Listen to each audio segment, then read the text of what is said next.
बहुत समय पहले की बात है। उत्तर भारत के एक छोटे से गांव राजापुर में एक हलवाई रहा करता था। नाम था हरिराम।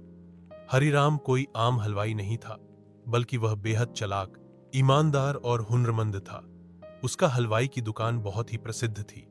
उसकी बनाई मिठाइयों का स्वाद इतना लाजवाब होता कि आस-पास के गांवों से भी लोग उसकी दुकान पर मिठाइयां लेने आया करते। हरिराम की दुकान का नाम था स्वाद सागर मिठाई भंडार। वहां पर गुलाब जामुन, रसगुल्ला, पेड़ा, बर्फी, लड्डू, जलेबी जैसी मिठाइयां मिलती थी। लेकिन सबसे प्रसिद्ध थी उसकी खास केसर बर्फी, जिसे खाने वाला उंगलियां चाटता रह जाता।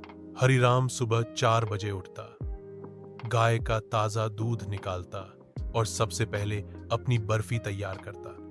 वह शुद्ध देसी घी और असली केसर का इस्तेमाल करता। यही बात उसकी मिठाइयों को खास बनाती थी। उसकी दुकान पर रोज ग्राहकों की लंबी कतार लगती। गांव में एक और हलवाई था, मक्खन लाल। उसका कारोबार ठीक नहीं चल रहा था। उसकी मिठाइयों में न तो स्वाद होता था, न गुणवत्ता। जब उसने देखा कि हरिराम की दुकान रोज भर जाती है और उसके पास कोई नहीं आता, तो उसके मन में जलन पैदा हो गई। एक दिन मक्खन लाल ने सोचा, अगर ऐसे ही चलता रहा तो मेरा धंधा पूरी तरह बंद हो जाएगा। मुझे कुछ करना होगा। उसने योजना बनाई कि वह हरिराम की बर्फी को बदनाम करेगा। एक रात वह चोरी छिपे हरिराम की दुकान के बाहर गया और वहां चूहे मारने की दवा फैला दी, ताकि अगली सुबह किसी को कुछ हो जाए और दुकान बदनाम हो जाए। पर किस्मत ने साथ नहीं दिया। उसी समय चौकीदार ने उसे देख लिया और पकड़ लिया। गांव वालों ने उसे खूब डांटा और पंचायत ने फैसला दिया कि मक्खन लाल को सार्वजनिक रूप से माफी मांगनी होगी और हरिराम को 5,000 रुपए का मुआवजा देना होगा। हरिराम ने बहुत ही शालीनता से सब कुछ सहन किया और मक्खन लाल को माफ भी कर दिया। वह बोला, अगर आप मेहनत करते तो आपका काम भी चल निकलता। बुराई से कभी भलाई नहीं होती। हरिराम की ख्याति अब गांव से निकलकर शहर और रियासत तक पहुंच गई। एक दिन राज्य के राजा ने संदेश भिजवाया कि हरिराम को राजमहल में बुलाया जा रहा है। राजा ने कहा, मैंने सुना है कि तुम बहुत स्वादिष्ट मिठाइयां बनाते हो। क्या तुम मेरे दरबार के लिए खास मिठाई बना सकते हो? हरिराम ने सिर झुकाकर कहा, महाराज, यह मेरा सौभाग्य होगा। उसने 3 दिन तक रात दिन मेहनत की और एक नई मिठाई बनाई, केसर पिस्ता मावा रोल, जिसे खाकर राजा मंत्रमुग्ध हो गया। राजा ने कहा, हरिराम, तुम्हारी मिठाइयों में सिर्फ स्वाद नहीं, आत्मा है। मैं चाहता हूं कि तुम राजमहल के प्रमुख हलवाई बनो। लेकिन हरिराम ने विनम्रता से मना कर दिया। उसने कहा, महाराज, मैं एक छोटे गांव का सीधा सादा हलवाई हूं।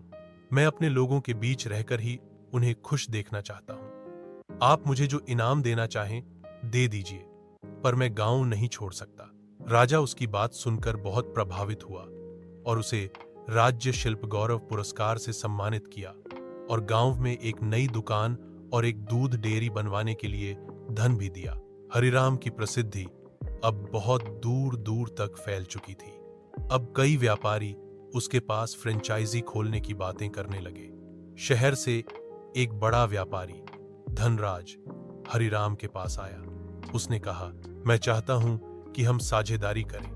मैं आपकी मिठाई को पैक करके देश भर में बेचूंगा। हम करोड़ों कमाएंगे।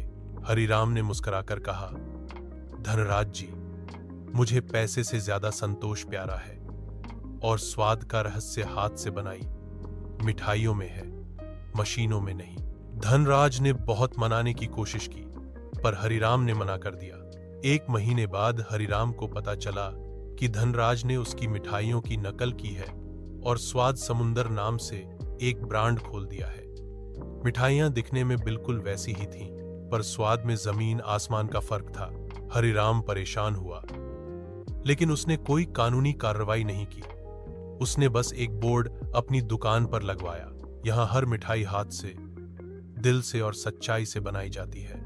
कोई मिलावट नहीं, कोई मशीन नहीं। गांव वालों और पुराने ग्राहकों को असली और नकली का फर्क जल्द ही समझ आ गया। धनराज की दुकानें एक एक करके बंद हो गईं, जबकि हरिराम की दुकान पर और भी ज्यादा भीड़ लगने लगी। एक दिन गांव में अकाल पड़ गया। बारिश नहीं हुई, दूध कम हो गया, घी और चीनी के दाम आसमान छूने लगे। ऐसे में बहुत हलवाई अपनी दुकानें बंद करने लगे, लेकिन हरिराम ने काम बंद नहीं किया। उसने मिठाई की मात्रा कम कर दी, पर गुणवत्ता और स्वाद बरकरार रखा।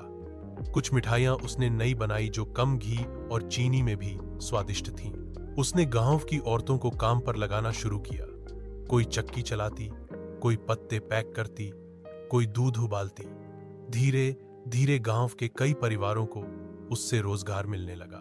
हरिराम की चतुराई यह नहीं थी कि वह चालाकी करता, बल्कि उसकी बुद्धिमानी थी कि वह परिस्थिति को समझता और दूसरों को भी साथ लेकर चलता। अब हरिराम सिर्फ हलवाई नहीं रहा, बल्कि वह गांव के युवाओं का आदर्श बन गया।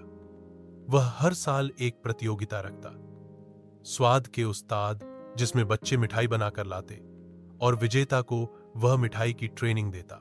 उसने अपने नाम पर एक हरिराम मिठाई प्रशिक्षण केंद्र खोला, जहां लड़के लड़कियां सीखते कि कैसे बिना मिलावट के व्यवसाय भी किया जा सकता है। एक पत्रकार ने उससे पूछा, हरिराम जी, आपकी सफलता का रहस्य क्या है? हरिराम ने मुस्कुराकर कहा, सच्चाई, स्वच्छता और समझदारी। यही है एक अच्छे हलवाई की असली रेसिपी।